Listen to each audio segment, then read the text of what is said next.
1절에서 11절 사이의 말씀입니다.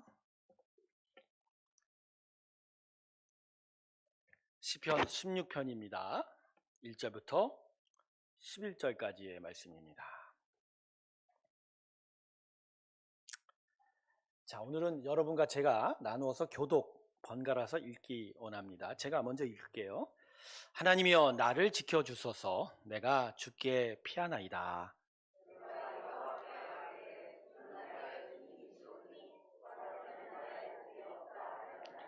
땅에 있는 성도들은 존귀한 자들이니 나의 모든 즐거움이 그들에게 있도다.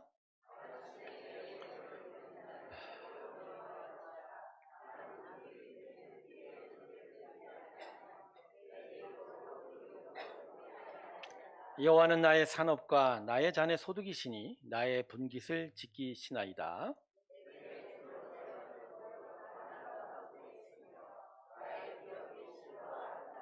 나를 훈계하신 여호와를 송축할지라. 밤마다 내 양심이 나를 교훈하도다.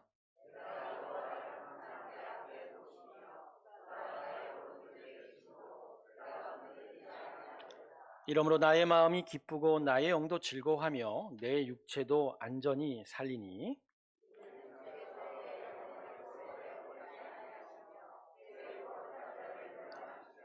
같이 읽을까요? 주께서 생명의 길을 내게 보이시리니 주의 앞에는 충만한 기쁨이 있고 주의 오른쪽에는 영원한 즐거움이 나이다. 아멘. 우리 하나님께 영광의 박수 올려드리겠습니다. 아멘. 오늘도 하나님의 크신 은혜가 우리 가운데 있길 주님의 이름으로 축원합니다. 제가 잠깐 기도할게요. 하나님, 말씀 앞에 섰습니다. 말씀이 세상을 보는 창이기 이전에 나를 돌아보는 거울 되게 하여 주시고, 그래서 하나님 앞에 온전히 서가는 저희의 심령들 되게 하여 주시옵소서. 예수님의 이름으로 기도드립니다. 아멘. 자, 오늘 본문 말씀의 주제이자 결론은 본문 2절에 기록이 되어 있습니다. 자, 우리 본문 2절 다시 한번 읽어볼까요? 같이 읽습니다. 시작. 주밖에는 나의 복이 없다. 이 시간에 다윗의 노년에 지은 시인데 자신의 인생의 결론, 자신의 인생을 바라본 어떤 중요한 주제를 이렇게 내리고 있습니다. 주밖엔 나의 복이 없습니다. 주님만이 나의 복이다. 이제 과연 어떤 의미인가요? 이게 알려면요, 이 지금 본문 2절에 사용된 이 복의 단어를 좀 자세하게 살펴봐야 됩니다. 자, 오늘 본문에 2절에 나오는 이 복이라는 단어에 사용된 히브리어가 토브라는 단어예요. 토브. 이 토브가 어떤 의미냐면 선하다, 너무 좋다, 너무 아름답다, 너무 기쁘다, 너무 보배롭다. 그러니까 이 주밖에 나의 복이 없다라는 것을 이렇게 해석을 해도 됩니다. 주밖에는 나에게 선하고 깊은 것이 따로 없습니다. 이렇게 얘기하죠.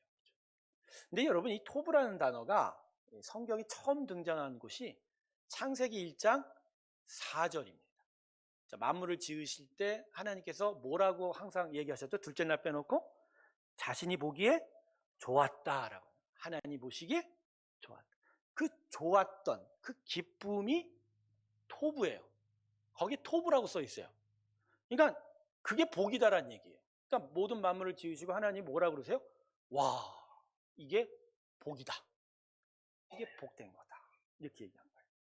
그래서 여러분, 이 다윗의 2절 고백과 창세기의 이 복에 대한 이야기들을 종합해 보면 두 가지에 대해서 하나님의 복이 무엇인지를 우리는 깨달을 수 있게 됩니다.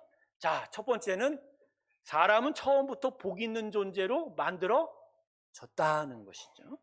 자, 만물을 지으시고 보시기에 심히 좋았다라고 하는 것은 만물 자체가, 그 창조된 것 자체가 복이라는 얘기예요. 만들어진 것 자체가 뭐다? 복이다. 그러니까 사람도 그런 거예요. 사람은 만들어진 그 자체부터 뭐다? 복이다. 하나님께서 당신이 기쁘신 뜻대로 만드셨기 때문에 그냥 사람은 그 시작부터가 복이다, 이렇게 얘기합니다.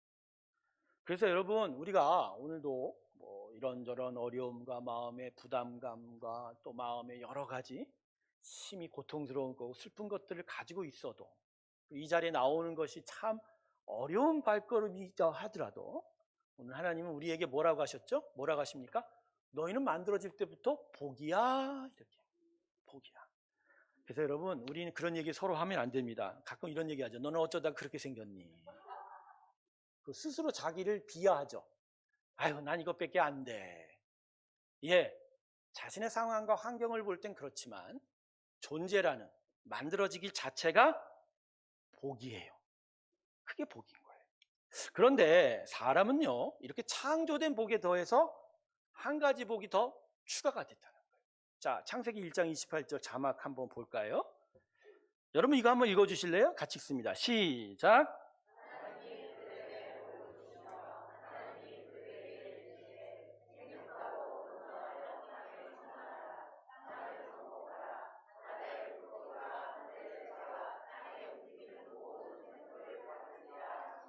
그렇죠. 지금 복을 주십니다. 그러니까 만물을 창조하신 것 자체가 복인데 사람에겐 복을 또 하나 주신 거예요. 근데 그게 복이 뭐죠? 생육하고 번성해서 땅에 충만하라. 이거 엄청난 복이지 않습니까? 이거 놀라운 선언입니다. 하나님께서 사람 만들기를 이 지구 땅에서 잘 살기를 바라셨던 거예요. 처음부터 잘 살고 번성하기를 바라는 게 하나님의 본심인 거예요. 그렇게 만들어지고 창조된 게 바로 우리인 거예요. 근데 이 밑에는요, 뭐가 깔렸냐면 너희들이 그렇게 복되게 살기 위해서 내가 책임지고 일하겠다. 내가 책임지고 너희에게 복을 주겠다라는 말이 이 안에 숨겨져 있는 거예요. 자, 이걸 다윗이 오늘 본문 5절에 이렇게 이야기합니다. 다시 한번 본문을 볼까요? 여호와는 나의 산업과 나의 잔의 소득이시니 나의 분깃을 지키.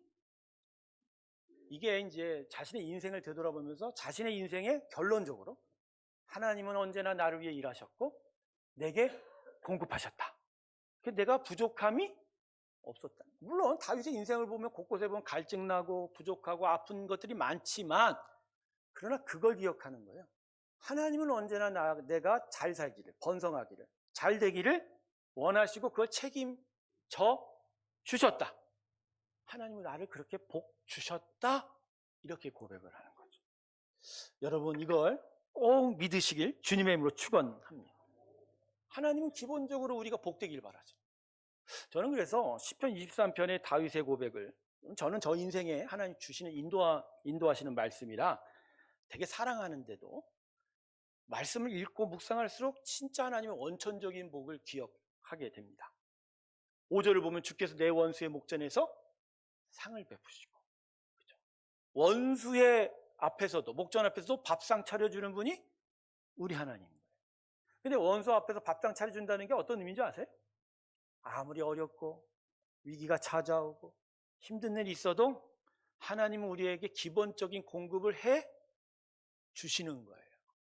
아무리 통장에 잔고가 떨어져도 우리의 삶이 비난해도 결국 먹여 주시는 하나님. 즉 하나님의 기본적인 이 복이 우리에게 있다. 이 시편 23편 5절의 마지막 부분이 뭐죠? 내 잔이, 혹시 여러분 지금 자기 잔이 넘친다고 생각하세요? 아유, 비었어요. 그러죠? 여러분, 하나님은 사람의 인생의 잔을 넘치게 항상 채워주시는 분이에요. 여러분 이거 믿으세요? 솔직히 인생의 잔은 내가 깨트렸지 하나님이 구멍 내게 하시지 절대 아니죠. 잘 생각해 보세요. 아, 내가 왜 이렇게 부족하지? 그건 내가 깨트린 잔이지 하나님은 지금도 우리의 잔을 보수하셔서 가득 채우시기를 원하세요. 그게 하나님의 마음입니다. 자, 두 번째 이 복에 대한 가르침은, 그런데 참되고 진정한 복의 기준은 하나님의 관점이다라는 거예요. 자, 창세기 1장 4절, 또 창세기 1장에 계속 나오는 하나님 보시기에 심히 좋았더라가 그거예요. 그러니까 하나님이 보시기에 좋은 게 복이지, 토부, 하나님이 보시기에 좋은 게 토부, 복이고죠. 내가 원하고 내가 바라는 건 복이 안 되는 거예요. 자, 선악과를 먹을 때 아담과 하와가 어떻게 반응합니까? 창세기 3장 6절을 보면 여자가 그 나무를 본즉 먹음직하고 자기가 이거 좋네? 이거 선하네? 사실 하나님 먹지 말라고 했거든요. 근데 자기가 이거 먹으면 좋을 것 같은데? 근데 결국 그 끝이 어떻게 됐어요? 생명이 아니라 죽음이 들어왔죠.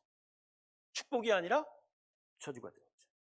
그러니까 자신의 판단, 자신의 눈, 자신의 생각으로 복을 판단하면 그 결과는 죽음과 뭐라고요? 저주뿐이라는 얘기. 그래서 오늘 본문 6절에 보면 이런 식으로 다윗이 고백합니다. 여러분 한번 이것도 다시 한번 읽어주세요. 참 귀한 말씀입니다. 같이 읽습니다. 시작.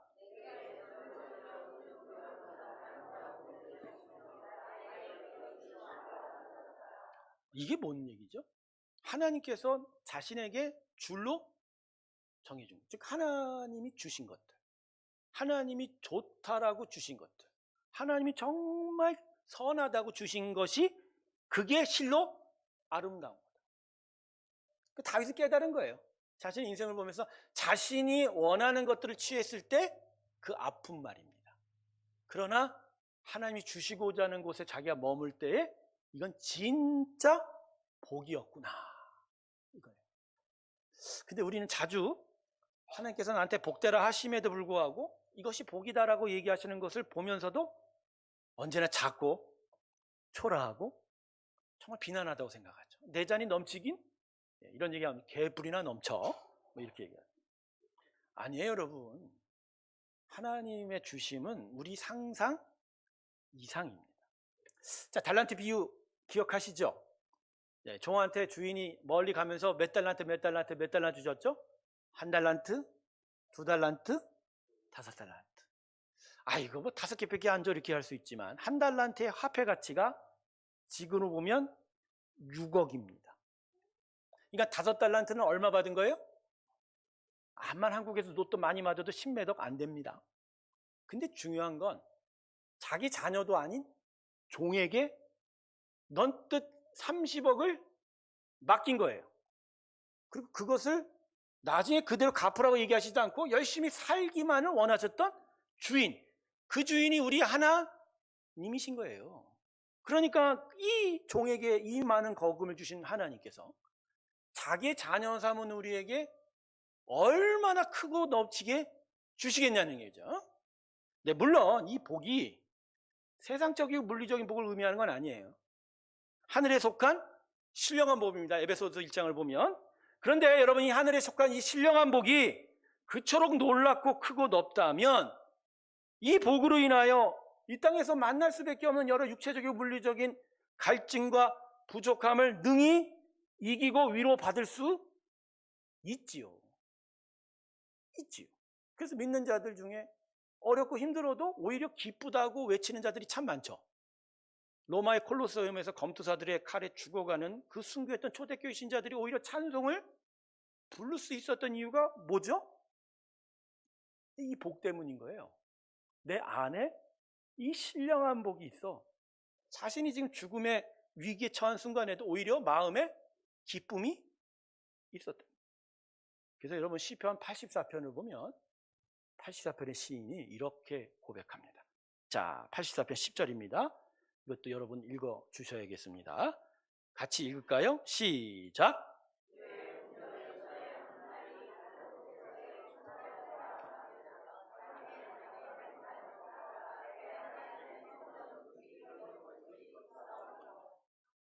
그러니까 인생의 참된 행복은 이게 눈에 보이는 것들의 크기와 사이즈에 달린 게 아니라는 거죠. 지금 84편에서 뭐라고 그래요? 주님의 그 기쁨의 그 궁정에 하루만이라도 있으면 그게 너무너무 좋을 것 같아요. 이 다른 곳에서 첫날 보내는 것은 비교할 수 없습니다. 정말 이 신령한 복을 내가 얻기 바랍니다. 그러면서 성전에 뭐가 되겠다고? 문지기가 돼요. 네. 여러분, 심령의 마음에 하나님의 복이 가득한 천국이 있느냐에 따라 행복이 달려. 그래서 행복하지 못한 자들에게 보이는 분명한 한 가지가 있어요. 뭐 다른 이유도 있을 수 있지만 결국 그 마음에 천국이 있느냐 없느냐, 천국이 얼마만큼 이루어지느냐에 따라서 행복한 거예요. 심령과 마음에 먼저 이루어야 될 하나님 나라가 제대로 이루어지지 못하니 여기서부터 펼쳐나갈 하나님의 나라가 내 인생에 제대로 이루어지냐? 못 이루어지냐. 그래서 행복하지 못한 거예요. 아마 돈이 많으면 뭐합니까? 아마 높은 권세가 있으면 뭐합니까? 베풀지 모르고 제대로 쓸지 모르고 어떻게 살아야 될지를 지혜를 받지 못할 때, 즉 이 안에 하나님 나라가 없다면 오히려 그가 가진 돈과 그가 가진 권력이 그에게 괴로움이 되는 거죠. 그죠? 오히려 부족하고 오히려 힘이 없어도 여기 하나님의 통치가 임하면 그는 행복한 거예요. 그가 행복한 거예요. 여러분 천사바자회 왜 하지요?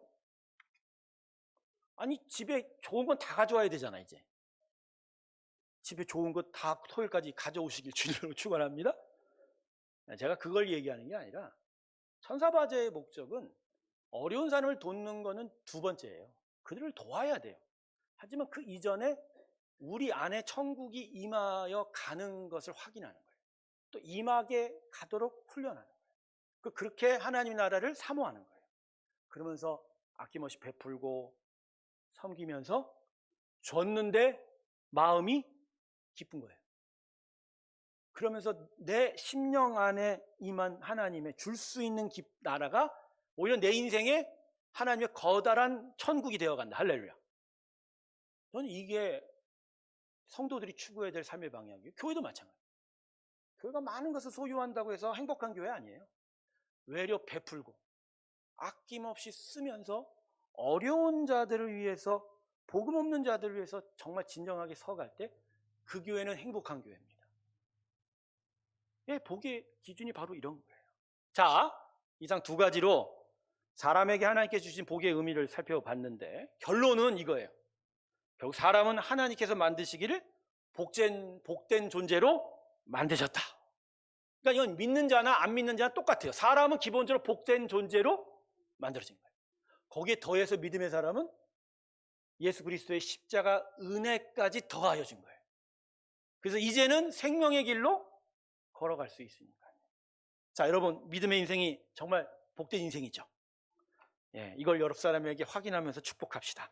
당신은 지구 위에서 가장 복된 자입니다. 각단 복된 자입니다. 여러분 정말 그렇게 생각하세요? 근데 이게 결국 이거예요. 당장 내 손에 뭐가 안 잡히니까 천국 자체가 의미가 없다고 생각하는 게 너무 많아요. 여러분 이것이 기본적으로 마음 안에 천국이 없는 거예요. 근데 복음은 여러분 안에 천국을 만들어 놓거든요. 하나님의 은혜의 나라를 만들어. 그 은혜의 나라 쫓아가게 하거든요. 근데 그 일이 우리 안에 복음의 능력으로 나타나는 게 그게 믿음의 역사입니다. 그래서 저는 뭐 다른 자에게도 축복했지만 자기 자신부터 축복했으면 좋겠어요. 오늘 자기 자신에게 이렇게 축복합시다. 난 이 땅에서 정말 가장 복된 자이다. 자기를 축복하십시다. 나는 이 땅에서 가장 자기 비하하지 마세요. 자기를 너무 낮추지 마세요. 틈만 나면 아휴 이제 그냥 간두지 뭐. 하여튼 나는 쓸모없는 존재야. 어떤 분은 막 이젠 빨리 하나님께 가고 싶다고 막 마음이 제가 너무 아프더라고요. 아니에요, 여러분. 하나님 부르실 때까지는 하나님 주신 복이 남아 있다. 왜? 만들어지길 그렇게 만들어진 거예요. 그래서 여러분 오늘 말씀을 통해서 우리는 하나님의 본심을 깨달을 수 있는 거예요. 하나님의 본심이 뭐죠? 정말 우리가 복되기 바라는 거예요. 복되기 바라는 거예요. 그러니까 언제나 우리에게 하나님 뭐라고 그러세요? 너희는 복되라. 그래서 오늘 설교 제목이 뭐죠? 너희는, 이게 빈말인가요? 여기 하나님의 본심이 담겨 있는 거예요. 하나님은 우리를 향하여 항상 내가 너희를 사랑한다라고 얘기하시죠. 그 얘기가 복의 관점에서 보면 너희는 복되라예요. 복되시기 주님의 뭐 축원합니다. 아니 내가 기도하기 전에 여러분 복된 거예요. 복된 거예요. 그런데 종종 성도들을 만나고 대화하면서 느끼게 되는 것이 우리가 하나님으로부터 엄청난 스트레스를 받는 거예요. 그리고 하나님이 나에게 엄청난 부담 주시는 분으로 생각하는 경향이 많은 거예요. 일단 자주 접하는 단어들이 뭔가 불편해. 일단 십자가가 불편하죠, 여러분. 십자가 좋아하는 사람 없어요, 사실은. 거기에 순종, 겸손, 양보, 헌신, 포기, 뭐 낮추기 등등, 거기에 뭐 교회가 해야 한다고 막 가르치는 헌금, 주일 성수, 성경 공부, 전도도라, 선교도라고. 신앙생활에서 자주 접하는 이 단어들이 마음의 부담이 될 때가 너무너무 많은 거예요. 그러면서 하나님 왜 이렇게 나한테 부담을 주실까? 근데 아니에요, 여러분. 하나님께서 우리에게 정말 원하시는 건 당신으로 인하여 복된 삶 살기를 원하는 거예요. 이제 여러분 마음에 다시 기억하십시오. 하나님의 나를 향한 진심이 뭐라고요? 본심이? 내가 복되길 원하는. 잘 돼. 그러니까 아주 쉽게 얘기하면 부모가 항상 자녀들 혼낼 때도 뭐라고 얘기해요? 너 잘 되라. 너 잘 되라. 그러니까 이런 측면에서 보면 왜 하나님께서 우리에게 겸손과 희생, 순종과 헌신 같은 이런 부담이 되는 교훈을 왜 계속 가르칠까? 잘 되라고. 근데 이게 아니면 다른 것을 바라봐요. 그러다가 파손당하고 멸망당하기 때문에. 제가 성경을 읽으면서 가장 안타까운 부분이 창세기 3장입니다. 창세기 3장이 결국 사람의 타락이잖아요. 근데 하나님은 이 에덴 동산을 정말 귀하게 만드셨거든요. 다른 창조 만물을 복되게 지으실 뿐만 아니라 에덴 동산 진짜 최고의 극치로 만드셨어요. 그러니까 거기에는 하나님의 선하고 인자하신 최상의 긍휼과 인애가 가득할 뿐만 아니라 물리적으로도 육체적으로도 가장 완벽하고 귀하고 좋은 것이 가득 찼단 말이에요. 거기에 누가 살았어요? 아담이 살았어요. 하와가 살았어요. 그런데 제가 질문을 던지고 싶은 게 그거예요.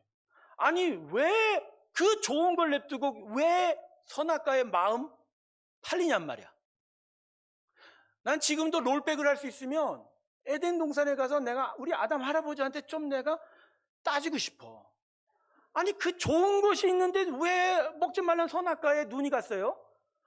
당신이 그거 먹은 바람에 지금 우리가 얼마나 지금 심각한 결과 안에서 삽니까? 아니 난 정말 짜증난다니까요. 왜 그랬을까요, 여러분? 이게 사람에게 가장 치명적인 약점이에요. 뭐죠?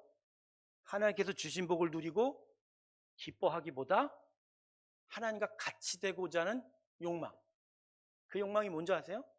하나님 뜻대로 사는 게 아니라 자기가 보고 바라고 원하는 대로.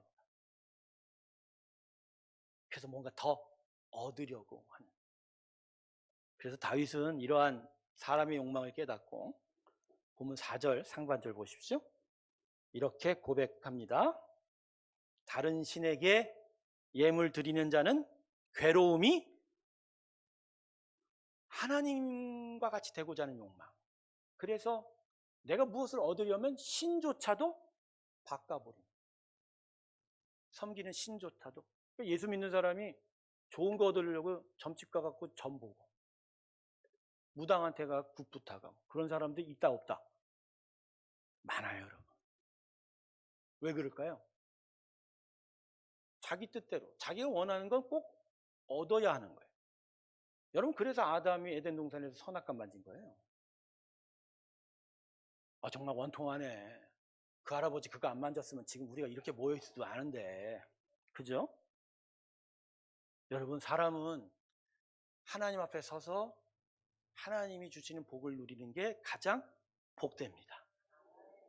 그래서 오늘 본문 8절과 9절을 보십시오. 다윗이 그 노년의 시절에 자신의 인생을 정리하면서 이렇게 외칩니다. 내가 여호와를 항상 내 앞에 모십니다. 난 하나님이 주신 그 복 안에만 머물겠습니다. 그가 나의 오른쪽에 계심으로 내가 흔들리지 탐욕이 제어가 되고 하나님 바라시는 대로 살아갈 때 그 다음에 뭐라고 하죠? 이러므로 나의 마음이 기쁘고 나의 영도 즐거워하며 내 육체도 안전히 살리라. 할렐루야. 여러분 그래서 하나님께서 부담되는 교훈을 주시는 거예요. 그걸 통해서 뭘 하겠다는 게 아니라 그런 교훈을 통해서 우리가 어디에 집중해요? 하나님께 집중. 하나님의 마음을 집중. 하나님께 주신 복을 집중하는 거예요. 그래서 진짜 참된 평강과 기쁨을 누립니다. 그래서 다윗이 오늘 본문 7절을 보면 이렇게 고백하고 있어요. 7절 볼까요? 나를 훈계하신 여호와를, 여러분, 나를 혼내시고 나를 질책하신 하나님을 지금 자기는 기쁘다, 너무 좋다라고 얘기할 수 있는 이유가 뭐죠? 결국 그것으로 자신이 하나님께 집중할 때 하나님이 주신 그 복을 내가 누렸기 때문에. 다윗은 알아요. 자신이 선을 넘어서 바세바를 취하고 더 넘어서 우리아를 취하고, 그죠?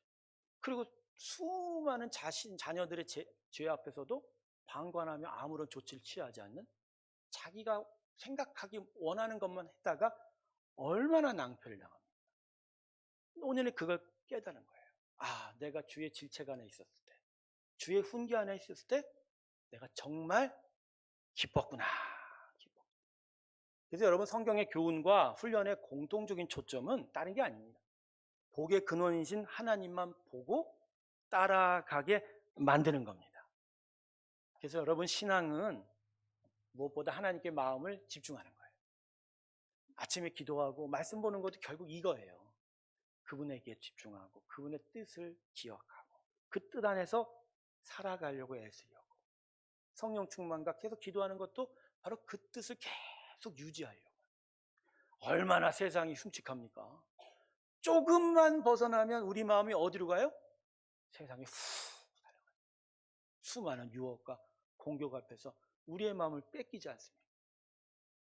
뺏겨가면 또 제자리로 데려오기가 너무너무 힘들잖아요. 그래서 오늘 본문 마지막 절인 11절의 다윗의 고백은 우리 인생의 결론인 거예요.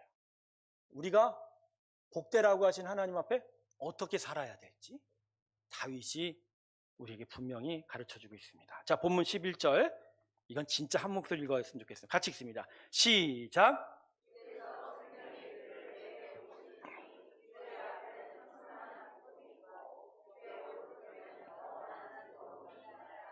아멘. 하나님께 집중하면, 하나님 앞에 서면 그분이 우리에게 생명의 길을 주시는 거예요. 그 길을 걸어갈 때 내 충만한 기쁨이 있고 내 바로 오른쪽에 영원한 즐거움이 있으리라. 이게 행복입니다. 이게 행복입니다. 성도 여러분, 우리 다 같이 이렇게 고백합시다. 주님만이 나의 복입니다. 주님 외에는 나의 복이 없습니다. 성도 여러분, 주 안에 복이 있어요. 거꾸로 얘기하면 주님 은혜 받기는 복이 없어요. 이건 하나님 나라와 세상을 극단적으로 이분부터 나온 얘기가 아니에요. 가령 돈을 예로 듭시다. 돈은 그 자체로 거룩하지도 속된 것도 아닙니다. 그냥 돈은 도구죠. 머니는 그냥 도구예요. 오히려 머니 자체는 하나님이 인간의 지혜를 통해서 창조하신 거예요. 그분의 피조물이 돈이에요. 근데 왜 이 돈 때문에 사람이 실족하고 마음이 상하고 심지어 영혼이 타락하고 목숨까지 잃어버리냐는, 왜 그럴까요? 물론 이 돈의 메커니즘이 그렇게 단순하지는 않아요. 자본주의적 타락한 시스템 자체의 문제점도 분명히 있지만 그건 나중에 여러분과 함께 강의 시간에 좀 나눠볼 얘기지만, 가장 중요한 건 그 돈을 벌고 그 돈을 사용하는 마음이 어디에 기초한가에 따라 나눠지는 거예요. 즉 하나님 안에서 하나님이 가르치신 마음인지, 아니면 세상이 유혹하고 세상에 매여 있는 타락한 마음인가에 따라, 그래서 그 마음으로 돈을 대할 때 어떤 자는 복을 누리고 어떤 자는 복의 지경에서 멀어져서 어려움을 당하는 경우가 많다는 거예요. 결국 하나님의 은혜 안에서 하나님께서 인도하시는 창조의 질서와 자족의 가르침을 따라갈 땐 비록 더 많은 것은 얻을지 못할지 몰라도 마음에 하나님의 은혜 자체의 기쁨을 얻는 거예요. 평안을 얻는 거예요. 오히려 탐욕이 아닌 자족과 순종 안에서 넘치는 복을 경험하기도 되는 거예요. 그래서 성경은 우리에게 11조를 안 가리키고 11조의 영성을 가리키는 거예요. 11조. 뭐 교회가 어떤 헌금 수입 높이려고 그런 차원의 이야기하는 거 결코 아닙니다. 성경의 가르침은 그런 차원으로 이야기되는 게 결코 아니에요. 규칙도 아니고 율법도 아니고 기복의 대상도 아니에요. 11조는 영성이에요. 그 영성이 뭐죠? 우리가 얻고 우리가 베풀고 우리가 쓰는 모든 물질, 재화, 돈에 관한 문제죠. 무슨 문제? 이게 주 뜻 안에서 주님의 주인 되시고 그 뜻 안에서 내가 쓰고 베푸는 문제. 이것과 결국 거역하는 게 뭐죠? 아니면 내 마음대로 내가 원하는 대로 벌고 내가 원하는 대로 사용하는가 그 문제. 그러니까 이 11조의 영성하는 게 우리에게 너무 중요한 거예요. 여러분 그래서 여러분 제가 막무가내로 11조 내지 않기를 바랍니다. 내지 마세요. 그게 뭔 소용이 있어요? 낸다고 복이 옵니까? 모든 헌금은 나의 감사의 고백이지 대가를 바라는 행위가 결코 오히려 11조를 내기 이전에 11조의 영성부터 배워야 돼요. 모든 주심이 하나님의 은혜 안에 있고 그 복됨이 나의 삶을 어떻게 다스린지를 경험하게 되면 우린 그 안에서 과도한 욕심을 품지 않아요. 그리고 하나님이 정해주신 은혜에 따라가요. 그리고 그 순리를 따라갈 때 우리 안에 하나님의 나라가 이루어지는 겁니다. 그럼 헛된 것을 쫓지 않아요. 정직하게 살아요. 열심히 근면하게 살아요. 그러면서 하나님이 정해주신 은혜 안에 하나님의 풍성한 신령한 복 가운데 우리는 하나님의 기쁨을 얻게 되는 거예요. 여러분 바로 이거예요. 하나님의 주신 대로의 은혜와 가르침 안에 있으면 행복한 거예요. 하나님으로 인하여 살고자 하면 그건 복된 거예요. 그러니까 복은 다른 게 아니에요. 내가 예수 믿으면 복되다, 예수 믿으면 복 받는다, 이거 우리가 흔히 생각하는 세상적 거 아니에요. 하나님을 믿으면, 어떤 신을 믿으면 그 사람이, 그분이 이런 걸 준다, 그런 얘기 한 적 없어요. 중요한 건 만들어지기가 복되게 만들어졌고 우리가 복되기를 바라서 하나님이 예수 그리스도의 구원의 은혜까지 더해 주셔서 그래서 그 뜻 안에서 살아가면서 하나님의 신령한 복으로 살아가면 그게 복입니다. 이걸 기억을 하면서 예수 믿으면 복되다 그러면 그 말은 100% 맞아요. 100%. 제가 동성애 문제에 대해서 여러분에게 좀 잠깐 얘기를 드리고 싶습니다. 이게 이거하고 똑같은 부분이 있어요. 여러분 동성애 문제의 핵심이 뭐죠? 앞으로 10년, 20년 후에 여러분에게 닥쳐올 엄청난 위기 앞에 아무 준비가 안 돼 있군요. 동성애 문제의 핵심은 창조된 대로 안 살고 자기가 원하는 욕심대로 살겠다는 게 근본 이슈예요. 이게 문제의 핵심이죠. 그러니까 하나님이 태어나기부터 정해주신 것이 있는데 선을 넘어버린 거야. 난 다른 걸 원해. 난 다른 대로 살면 행복해. 근데 이 동성애 소수성주의자들이 어떤 이야기를 하냐면 우리가 이런 태어나기 그렇게 태어났다 그러면 아니요, 내가 태어나기를 동성애에 대해서 끌리는 마음으로 태어났는데 어떡해요? 그렇게 살 수밖에 없는 거 아니에요 하고 자꾸 주장하는 거예요. 그러면서 우리가 인권이 있고 우리가 그것을 주장하고 살아가는 게 뭐가 문제냐? 교회 안에서도 어떤 사람들은 이 부분에 대해서 지적을 해요. 아니, 동성애자가 뭐 이렇게 죄냐고. 그래서 여러분 미국 개신교단의 3분의 2가 동성애자가 안수를 받아요. 지금 동성애자가 목사가 되는 교회들이 대부분의 교회 세상. 영국은 아예 동성애자뿐만 아니라 그러니까 유아 성독취자들이 성공의 사제들입니다. 엄청난 비리 사건이 일어요. 근데 그들의 주장이 바로 이 부분이에요. 만들어지게 그렇게 만들었는데 어떻게 하겠냐는. 여러분 이게 맞아요? 틀리죠. 왜? 우리는 아담 이후로 타락한 심령이에요. 타락한 심령이어서 어떤 자들은 이런 상한 마음으로 태어난 거예요. 그걸 하나님의 완전한 창조의 형상으로 바꿔 가는 거예요.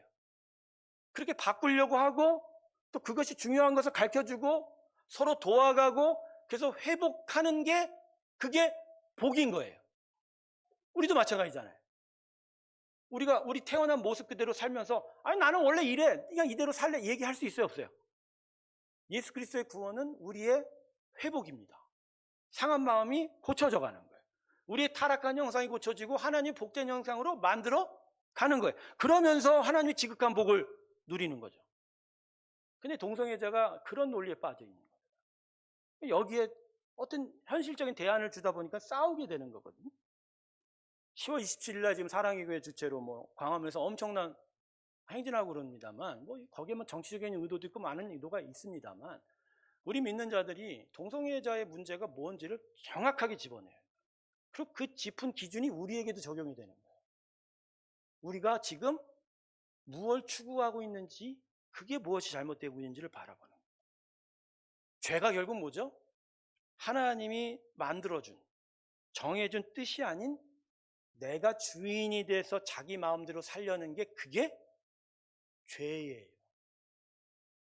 그래서 자기를 주장하는 일, 내가 원하는 것을 생각하고 판단하는 일이 매우 조심해야 돼요. 위험해요. 거기서부터 시작이 돼요. 성도 여러분, 사람은 기본적으로 하나님께 속하여 하나님으로 인하여 사는 자입니다. 그래서 하나님이 뜻이 싫어서 자기 뜻과 마음대로 살려고 하면 그때부터 복의 지경에서 벗어나게 돼요. 아까 제가 초반에 얘기했죠. 나의 잔이 왜 이렇게 넘치지 않고 이상합니까? 그 생각을 하시면 하나님 앞에 서세요. 그리고 되돌아보세요. 내 영혼에 그 하나님이 주신 신령한 복이 지금 나를 어떻게 변화시키고 있는지. 그런데 내가 그 뜻에서 지금 얼마나 멀어지고 있었어. 멀어지니까 복의 나라의 지경을 넘어간 거예요. 그래서 여러분 구원이라는 건 하나님으로부터 멀어져 복의 땅에서 벗어난 인생을 다시 복의 나라로 끌어들이는 힘인 거예요. 그래서 복되게 하시려는 하나님의 진심이 예수 그리스도의 구원 사역이 할렐루야. 그래서 우리 신앙에 계속 작용하는 힘이 뭔지 아십니까? 하나님의 나라로 하나님께로 가까이 가게 미는 힘이에요. 미는 힘이에요. 다시 복의 땅에 있어야 돼요. 다시 에덴 동산에 들어가야 되니까. 그 벗어난 인생.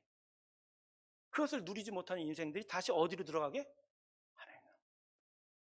그래서 여러분 혹시 교회의 이런 가르침이 날카롭게 느껴지고 어떤 교회에서 강조하는 어떤 교훈들이 나의 마음을 불편하게 할 때 튕겨나가지 마세요.